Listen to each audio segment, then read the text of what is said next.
주님의 말씀입니다. 경청하십시오. 그들이 사도의 가르침을 받아 서로 교제하고 떡을 떼며 오로지 기도하기를 힘쓰니라. 사람마다 두려워하는데 사도들로 말미암아 기사와 표적이 많이 나타나니 믿는 사람이 다 함께 있어 모든 물건을 서로 통용하고 또 재산과 소유를 팔아 각 사람의 필요를 따라 나눠주며 날마다 마음을 같이하여 성전에 모이기를 힘쓰고 집에서 떡을 떼며 기쁨과 순전한 마음으로 음식을 먹고 하나님을 찬미하며 또 온 백성에게 칭송을 받으니 주께서 구원받는 사람을 날마다 더하게 하시니라. 아멘. 오늘은 교회에 대해서 살펴보도록 하겠습니다. 오늘은 이 땅에 존재하는 모든 교회의 생일날입니다. 사도행전에 기록된 대로 오순절 마가다락방의 성령 임재 사건을 기점으로 교회 역사는 시작되었습니다. 그래서 교회 시작을 성령 강림 주일을 성령 강림절을 기준으로 하고 있습니다. 교회 역사를 잠깐 살펴보도록 하겠습니다. 마가다락방에서 시작된 초대교회는 소아시아 지역, 지금의 터키 지역입니다. 이렇게 소아시아 지역으로 7개 교회로, 그리고 이방 헬라, 지금의 그리스입니다.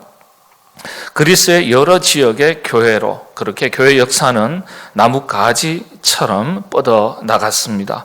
마가다락방을 기점으로 AD 4세기경 기독교가 공인되기까지 이 시기의 교회를 초기에는 사도교회, 사도의 시대 그렇게 이야기했지만 초대교회, 사도시대 그렇게 말합니다.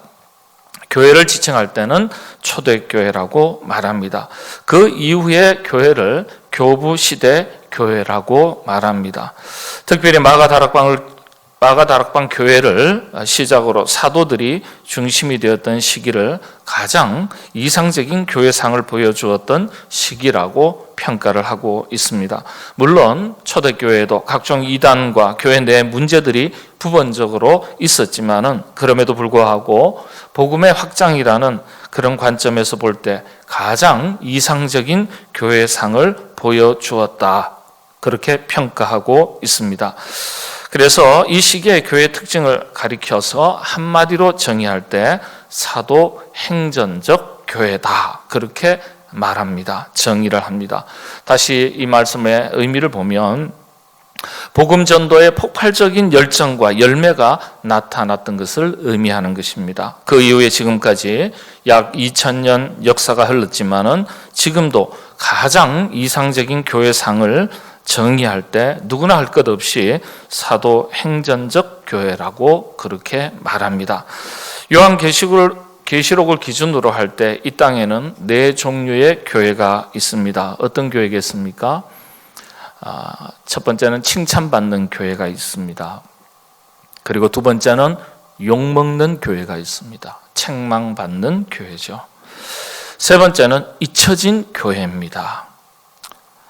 교회가 명목상 존재하지만 사람들이 주목하지도 않고 기억하지도 않고 영향력도 잃어버린 이름뿐인 교회, 잊혀진 교회가 있습니다.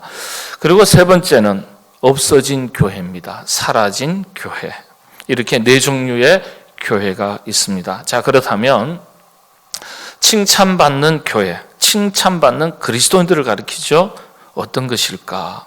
성경적인 답으로서는 사도행전적 교회입니다. 사도행전적 그리스도인이라고 할 수 있겠죠. 사도행전을 가리켜 흔히 성령행전, 복음행전이라고 바꾸어서 말합니다. 그리스도인으로 바꾸어서 말씀을 드리면 성령 충만한 그리스도인, 복음의 열정과 열매가 가득한 그리스도인을 의미한다고 말씀드릴 수 있습니다.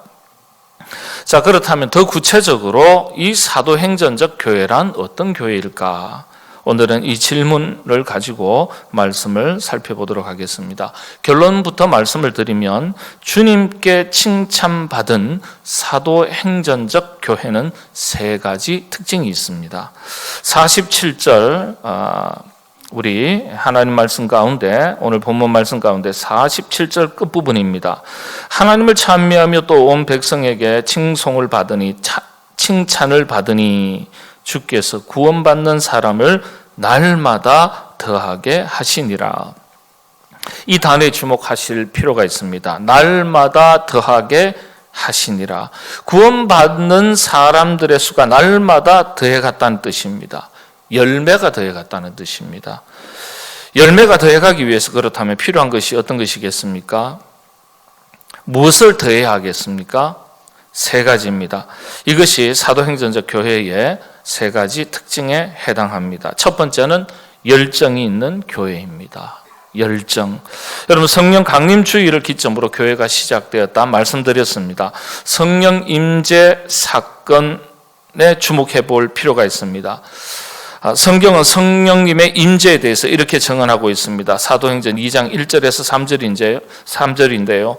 오순절날이 이미 이르매 그들이 다 같이 한 곳에 모였더니 호련히 하늘로부터 급하고 강한 바람 같은 소리가 있어 그들이 앉은 온 집에 가득하며 마치 불의 혀처럼 갈라지는 것들이 그들에게 보여 각 사람 위에 하나씩 임하여 있더니, 불의 혀처럼 갈라지는 것들이 각 사람 위에 하나씩 임했다.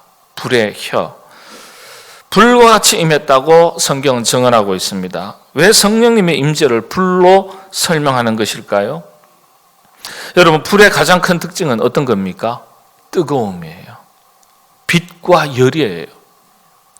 성령님을 설명하는 가장 일반적인 표현이 불과 같은 성령님, 그렇게 말하지 않습니까?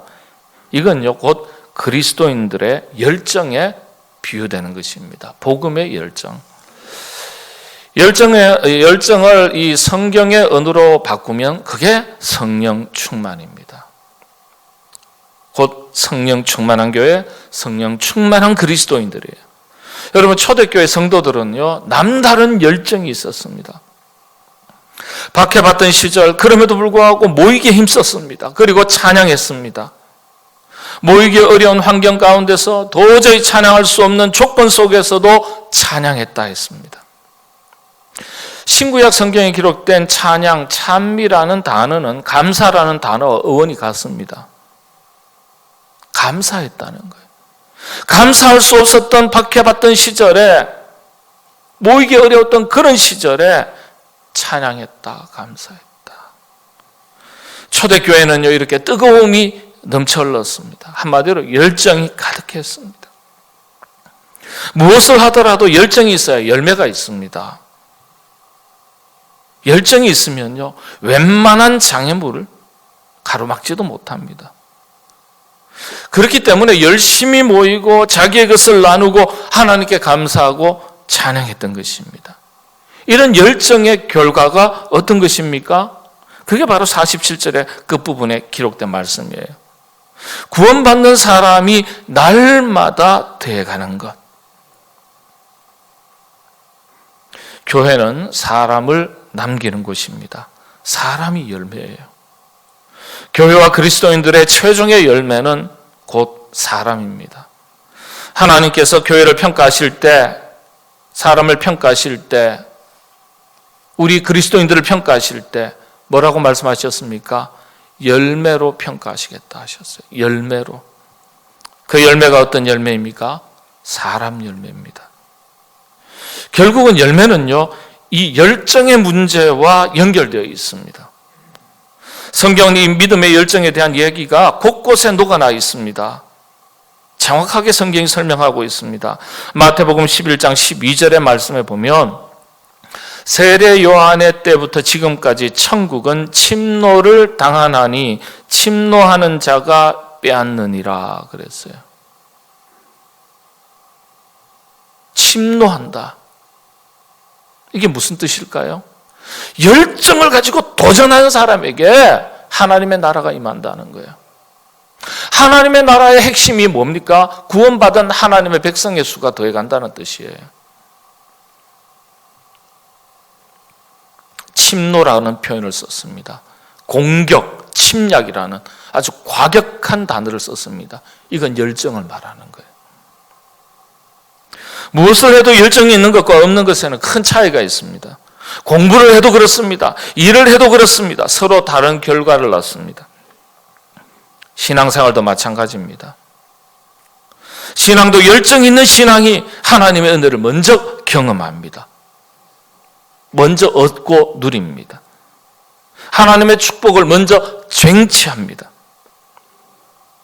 여러분, 성경의 알곡 이야기와 무화과 나무 열매 이야기 가볍게 지나칠 얘기가 아니죠.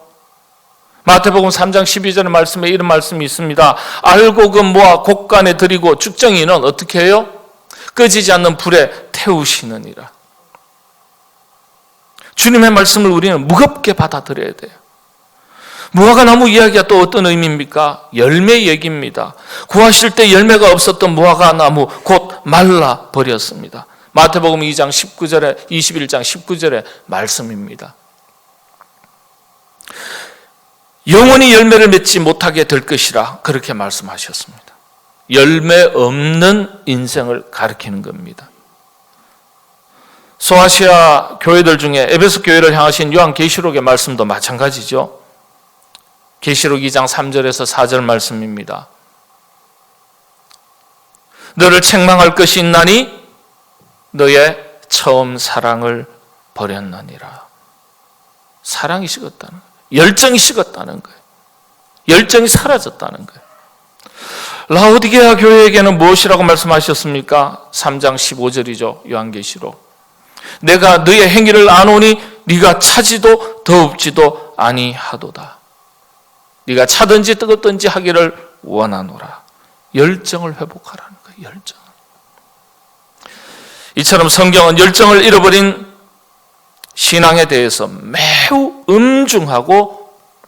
엄중하게 책망하시고 경고하십니다. 성령 충만 참 중요합니다. 어렵게 생각하지 마시기 바랍니다. 열정이 성령 충만이에요. 성령 충만하면 열정이에요. 하나님은 우리의 열정을 귀하게 사용하십니다. 우리 교회가 찬송을 해도 뜨겁게, 기도를 해도 뜨겁게, 봉사를 해도 뜨겁게, 무엇을 해도 열정을 가지고 뜨겁게 하는 교회가 될 수 있기를 바랍니다. 그리고 뭔가 하려고 하면 무엇이든지 되는 교회가 될 수 있기를 바랍니다. 되려면요, 성도들이 열정이 있어야 돼요. 열정이. 여러분들도 열정적으로 살아서 무엇이든지 하려고 하면 되는 인생이 되시기를 바랍니다. 여러분들에게 그런 열매, 그런 복이 임하시게 되기를 바랍니다. 두 번째는요, 사도행전적 교회의 두 번째 특징이 부흥하는 교회입니다. 이를 또 다른 말씀으로 바꾸면 성장과 성숙입니다. 날마다 더하게 하시니라. 이건 성장, 성숙, 부흥을 말하는 거예요. 외적인 성장과 내적인 성숙 같이 가야 부흥입니다. 균형 있는 발전, 균형 있는 부흥입니다. 오늘 그런데 성경의 표현 방식에 주목할 필요가 있습니다. 여러분 한번 보시죠. 47절의 말씀을 다시 한번 제가 읽어드리겠습니다. 주께서 구원받는 사람을 날마다 더하게 하시니라. 누가 그렇게 하셨다고요? 주께서. 무엇을요? 구원받는 사람을 날마다 더하게 하셨다. 열매를 주셨다는 거예요. 무슨 의미입니까? 이게 무슨 의미죠? 굉장히 중요한 의미가 담겨져 있습니다. 열매가 중요하지만 열매에 집착할 필요는 없어요. 내가 열정을 가지고 움직이면 열매는 내가 만드는 게 아니라는 거예요. 하나님께서 우리의 열정을 사용하셔서 열매를 우리에게 더해 주신다는 거예요.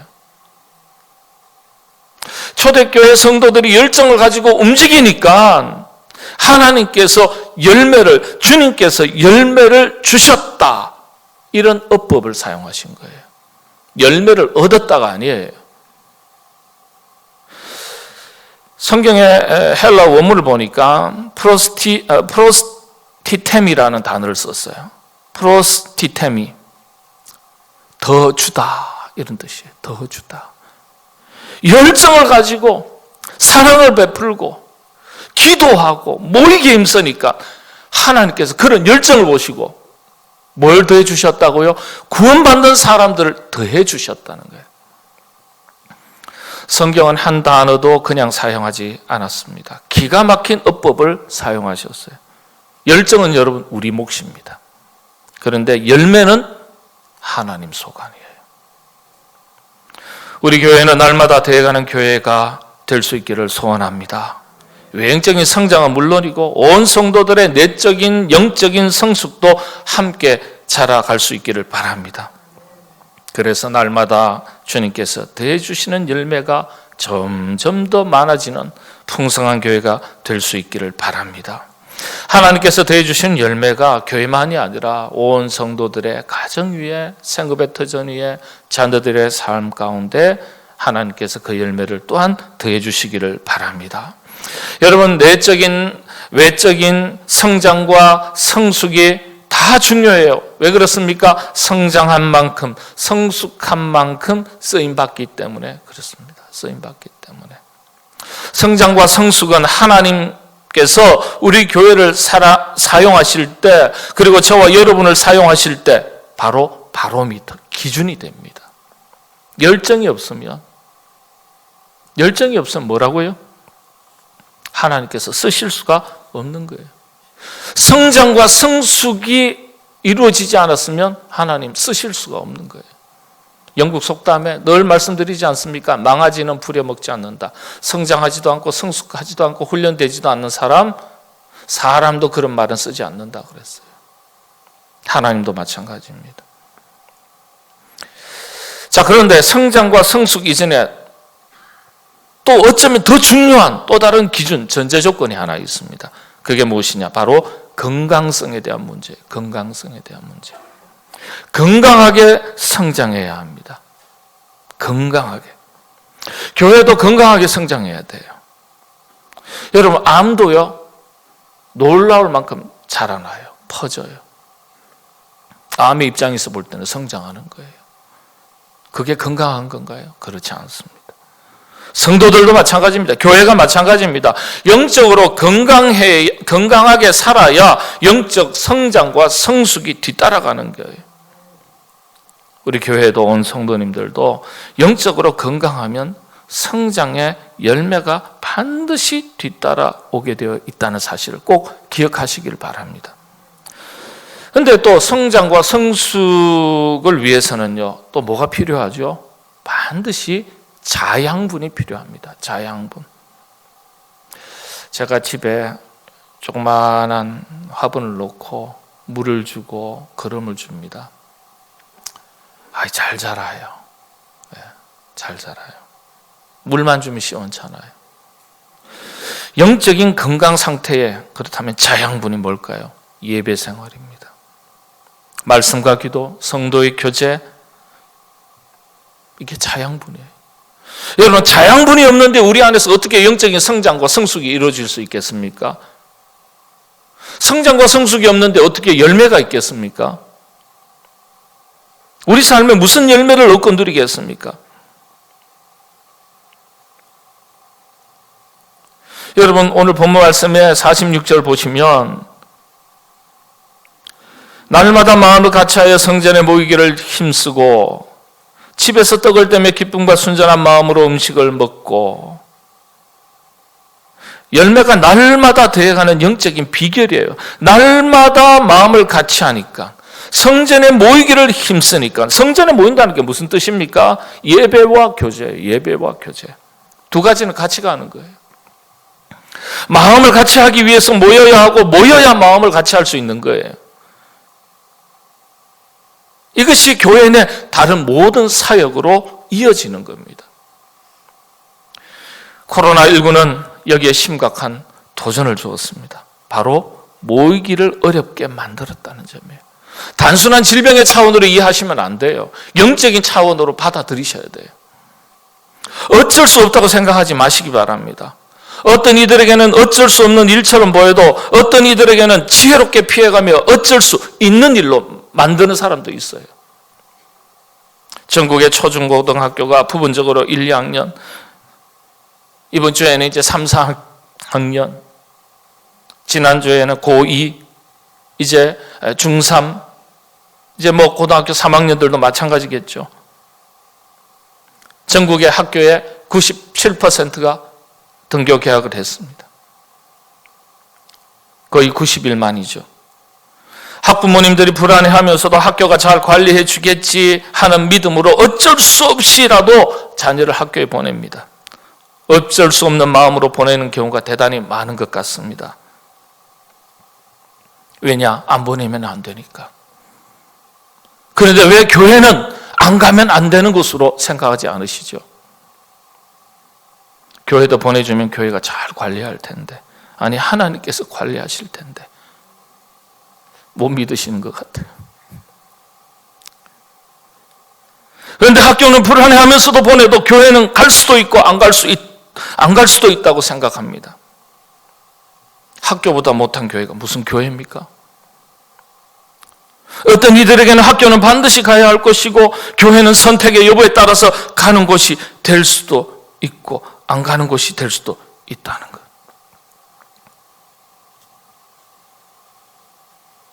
그러나 어떤 이들에게는 학교는 갈 수도 있고 안 갈 수도 있는 선택지 중에 하나이지만 교회는 안 가면 안 되는 절대적 가치와 의미를 지닌 곳으로 여기는 그리스도인들도 있습니다. 저는 예배가 부모님들이 불안해하면서도 자녀를 학교에 보내지 않으면 안 되는 곳이라고 생각하듯이 우리 예배가 그리스도인들에게도 염려는 있지만 안 가면 안 되는 곳이라고 여기시게 되기를 바랍니다. 그렇지 않으면 늘 반복해서 말씀을 드리지만 우리가 받은 놀라운 구원의 은총은 값싼 은혜에 지나지 않습니다. 우리가 흔히 목숨과도 바꾸지 않는다고 그렇게 말하지 않습니까? 그렇지 않습니까? 자녀들을 유치원을, 유아원을, 어린이집을 보낼 정도가 되었다면 성도들도 교회로 나올 때가 되었습니다. 학교보다 유치원보다 유아원보다도 교회를 못한 수준으로 만들지 마세요. 부흥하는 교회의 비결은 열심히 모이게 힘쓰고 예배가 살아있습니다. 성도의 교제가 활발합니다. 모이는 것은 눈에 보이는 외적인 성장이라면 예배는 내적 성숙을 가져다 주는 것입니다. 우리 교회 이 본당에 날마다 믿음의 성도들의 그 수가 하나 둘씩 더 채워져서 때가 되면 가득해지기를 소원합니다. 그보다 더 중요한 것은 영적으로 건강한 성도, 건강한 교회가 되는 것입니다. 영적으로 건강한 교회는 그냥 두어도 성장합니다. 그런데 그런 교회 성장은 성도 한 사람 한 사람이 영적으로 건강할 때 그런 기초가 다져져서 교회가 건강한 교회가 되고 성장하는 교회가 되는 겁니다. 여러분 모두 영적으로 건강한 신앙생활 다 하시게 되기를 바랍니다. 세 번째 사도행전적 교회의 특징, 세 번째 특징, 넘치는 교회입니다. 넘치는 교회. 구원받는 사람을 날마다 더하게 하셨다. 날마다 더하게 하셔서 넘쳐 흐르는 걸 말하는 거예요. 가득 차면 넘치게 되어 있습니다. 은혜는 넘쳐 흘러야 됩니다. 쥐어짜는 게 아니에요, 사실은요. 좋은 것이라면 반드시 넘쳐 흘러가야 됩니다. 오늘 본문 44절에서 45절 다시 한번 제가 읽어드리겠습니다. 믿는 사람이 다 함께 있어 모든 물건을 서로 통용하고 또 재산과 소유를 팔아 각 사람의 필요를 따라 나누어주며 날마다 마음을 같이하여 성전에 모이기를 힘쓰고 집에서 떡을 떼며 기쁨과 순전한 마음으로 음식을 먹고, 몇 가지 주목할 게 있어요. 모든 것을 서로 통용하고 자기의 재산과 소유를 팔아서 필요에 따라 나누어주고 베풀어주며, 이런 표현들입니다. 배고픈 시절, 나 하나 먹기에도 부족한 시절이 있었습니다. 어쩌면 어떤 이들에게는 지금도 마찬가지일 겁니다. 그런 시절 과연 이렇게 할 수 있겠습니까? 그런 상황이라면 과연 이렇게 할 수 있겠습니까? 부족한 시절이라면 부족해서 그럴 수 있을 겁니다. 그런데 문제는 사람은 언제나 자신이 가진 것에 많고 적음을 떠나서 언제나 부족하다고 느낀다는 사실이에요. 항상. 조사를 했습니다. 부족한 것이 없고 현실에 대단히 만족하는가 당신은? 질문을 했습니다. 그랬더니 네, 이 정도 상태라면 만족합니다 라고 답변한 사람이 몇 퍼센트인 줄 아세요?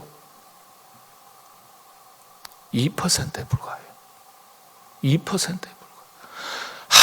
많이 있는데, 많이 누리는데 그럼에도 불구하고 나는 항상 부족하다는 거예요. 뭔가 모자란다는 거예요. 항상 그 생각이 나를 지배하고 있다는 거예요. 그게 98%예요. 여러분 어느 쪽에 속하십니까? 그렇게 생각하는 사람들이 무려 98%가 있는 거예요. 이런 시대에 어떻게 오늘 성경의 말씀대로 모든 것을 서로 통용하고 재산과 소유를 팔아 필요에 따라 나누어 줄 수 있겠는가 말이에요. 할 수 있겠습니까, 여러분? 할 수 있겠습니까? 그러면 아멘. 그럼 그렇게 하십시오. 그러면 그렇게 하실 것 같아서 말씀 못 하시고. 이런 시대 어떻게 그렇게 할 수 있겠습니까? 할 수 있습니다. 그 비결은 마음이 넉넉하면 그렇게 할 수 있습니다. 마음이 넉넉하면. 소유의 문제가 아니에요. 마음의 문제예요. 지금도 마찬가지입니다. 아무리 많이 가져도 만족함을 모르는 시대에 늘 부족하다고 느끼면서 살아가는 이 시대에도 그렇게 할 수 있는 사람들이, 그렇게 하는 사람들이 있습니다. 나누고 베푸는 것은 꼭 풍요에서 오는 것만이 아니에요. 마음이 넉넉하면, 또 다른 표현으로 바꾸면 사랑하면 그렇게 할 수 있습니다. 사랑의 대상에 대해서. 마음이 넉넉하다는 것이 무슨 뜻입니까? 방금 말씀드렸잖아요. 사랑하면. 그것이 바로 이웃 사랑의 마음입니다. 주님께서 우리에게 가르쳐 주신 황금률이에요. 하나님의 모든 말씀을 요약할 때 하나님 사랑, 이웃 사랑이라는 거예요. 사랑이 있으면 마음의 넉넉함이 생깁니다. 우리는 소유가 부족해서, 물질이 부족해서 못 나누는 게 아니에요. 마음이 없으니까, 사랑이 없으니까. 사도행전 20장 35절의 말씀입니다.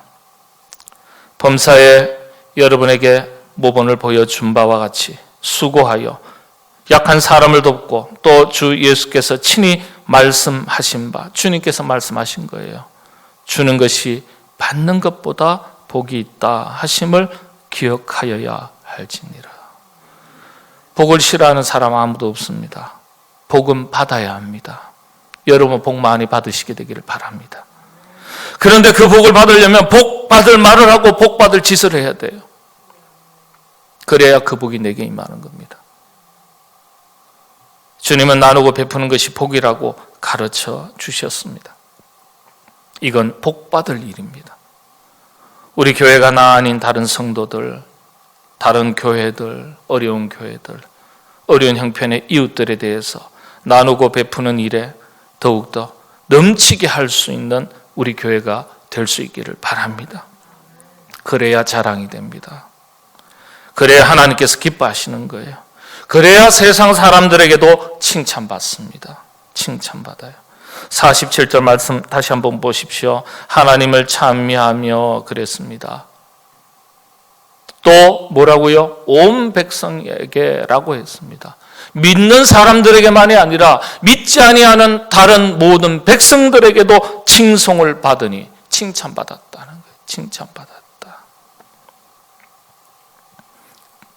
이렇게 해야 세상 사람들에게도 칭찬받습니다. 이런 나누고 베푸는 것은 다시 말씀드리지만 넉넉함에서 비롯되는 것이 아니에요. 사랑에서 비롯되는 것입니다. 코로나19를 바이러스라고 말합니다. 사람을 죽이고 공포에 떨게 하는 바이러스입니다. 나쁜 바이러스죠. 코로나19 같은 불행 바이러스, 나쁜 바이러스가 아니라 정말 사람들을 살리고 사람들을 행복하게 하는 긍정의 바이러스, 행복 바이러스는 없겠습니까? 그런 바이러스가 있으면 참 좋겠다는 생각을 해보았습니다. 우리 자신이 비록 아주 작지만 긍정 바이러스, 행복 바이러스를 만들 수 있는 그리스도인으로 살아갈 수 있어야겠습니다. 어떻게 만들 수 있겠습니까? 쉽게 시작하시기를 바랍니다. 바이러스의 특징이 어떤 건가요? 눈에 보이지 않는 작은 거예요. 눈에 볼 수가 없어요. 눈에 보이기만 하면 다 피하죠. 볼 수가 없으니까 걸리는 거잖아요. 그런데 그것이 그렇게 무섭게 전염이 되고 확산이 되고 500만 명이 전 세계에 넘는 많은 사람들이 감염이 되고 수많은 사람, 수십만 명이 생명을 잃었습니다. 저는 교회와 그리스도인들이 행복 바이러스를 만들어서 퍼뜨릴 수 있어야 된다고 믿습니다. 아주 작아도 돼요. 크면 더 좋죠. 바이러스처럼 번져서 죽을 만나는 세상을 살만 나는 세상으로 만드는 일에 우리 교회와 성도들이 힘을 쓰면 참 좋겠습니다. 말 한마디에도 전파력이 있습니다. 사랑의 실천에도 파괴력이 있습니다. 여러분 오늘 하루 해보시죠. 오늘 여러분 이 하루 남은 시간들 살아가실 때 얼마나 많은 말을 여러분의 입을 통해서 말씀하시면서 사시겠습니까? 그 중에서 아름다운 말, 고운 말, 참 듣기 좋은 말, 사랑합니다. 그 중에 최고의 말이 사랑이라는 말 아니겠습니까? 오늘 여러분 누구에겐가, 가족들에게든지 누구에게든지 간에 꼭 이 말 한마디만 하십시오. 뭐라고요? 사랑합니다. 여러분 한마디 하시면 여기 계신 우리 100명은 다 뭐예요? 100마디가 되는 거예요.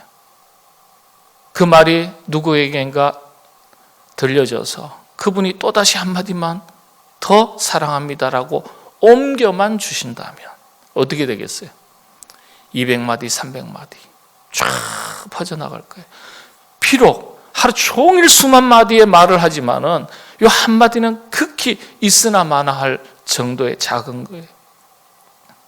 오늘 꼭 가정에서 일터에서 돌아가시거든 이 한마디 꼭 하시게 되기를 바랍니다.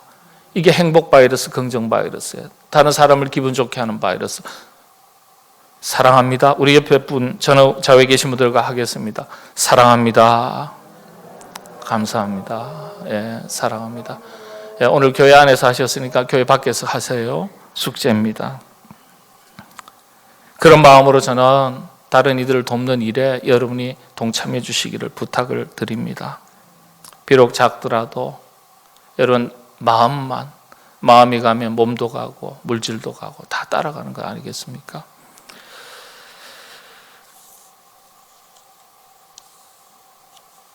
미국 애틀랜타에 교포들이 참 많이 삽니다. 그런데 코로나19로 인해서 참 어려움에 빠진 교포들이 많은 것 같습니다. 인터넷 뉴스 신문에 기사가 올랐는데 그 중에 한 부분만 제가 마지막으로 읽어드립니다. 그리고 말씀 마치겠습니다. 제목이 3만 불 기부 뒤 찾아온 기적, 미교포 코로나 극복 감동. 코로나 바이러스만 있는 줄 알았는데 기부 바이러스도 있다. 예, 어떤 분이 기부를 했는데 이 기부가요 일파만파, 어떤 말 한마디가 소문나듯이 일파만파 강한 전염성을 가지고 있는 코로나19와 같이 퍼져나가서 그 동포사회에서 교포사회에서 어려움에 있는 많은 이들을 구하는 일에 아주 참 큰 열매가 있었던 기사를 지난주에 제가 읽었습니다. 그 기사 내용 중에 한 분입니다. 초등학생 아들이 마트에서 과자 한 봉지를 들었다 놨다 하는 모습에 가슴이 찢어졌습니다. 저는 파트타임, 남편은 투잡으로 생활해 왔지만 코로나 사태 이후 벌이가 끊기면서 렌트비도 못 내게 돼 남편 차를 팔게 되었습니다. 여러분 우리 한국에서는 차 파는 게 별거 아니지만 미국에서는 차를 판다는 건요 아주 막 결정타예요. 미국엔 차 없으면 마트도 못 가요. 걸어서 갈 수 있는 데가 없어요. 이 차라는 것은 아주 우리가 생각하고 가지고 있는 느낌하고 미국하고는 완전히 다릅니다. 차를 팔았대요. 아들이 좋아하는 고래밥과 꿀꽈배기도 못 사주는 무능력한 부모로 염치 없이 적어봅니다. 이 외에도 많은 이야기들이 있습니다. 네, 다른 분의 이야기, 쭉 도움을 받았던 분들의 그 감사한 이야기 쭉 다 있는데 하나만 제가 읽어드렸습니다. 사도행전 교회, 사도행전적 교회 어떤 교회입니까? 열정이 있는 교회, 성장과 성숙, 균형 잡힌 부흥 있는 교회, 그리고 사랑과 나눔이 풍성하여 넘치는 교회, 이런 교회가 사도행전적 교회입니다. 모든 성도들의 마음속에 우리 교회 사랑하는 마음도 함께 더 크게 자라가기를 바랍니다. 이웃도 함께 더 사랑하기를 바랍니다. 넘쳐 흐르는 것이 많아서 우리도 남도 잘 돕고요. 그리고 우리 교회도 헌당하는 그날이 빨리 왔으면 참 좋겠습니다. 해야 할 일을 더 힘있게 하기 위해서 그렇습니다. 여러분의 믿음과 사랑과 헌신이 필요합니다. 기도하겠습니다. 하나님, 우리 교회가, 우리 온 성도들이 하나님께서 크게 기뻐하시고 구원받는 백성들의 수를 날마다 더하게 하셨던 초대교회처럼 우리 교회가 그런 교회 되게 하여 주옵소서. 우리 온 성도들이 그와 같은 하나님의 백성들이 되게 하여 주옵소서. 그리하여 우리가 살아가는 이 땅에서 하나님의 나라를 멋지게 만들어가는 능력 있고 열정 있고 아름다운 열매가 가득한 우리 삼성교회, 사랑하는 모든 주의 권속들 되도록 은혜 위에 은혜를 더하여 주시옵소서. 예수님의 이름으로 기도하옵나이다. 아멘.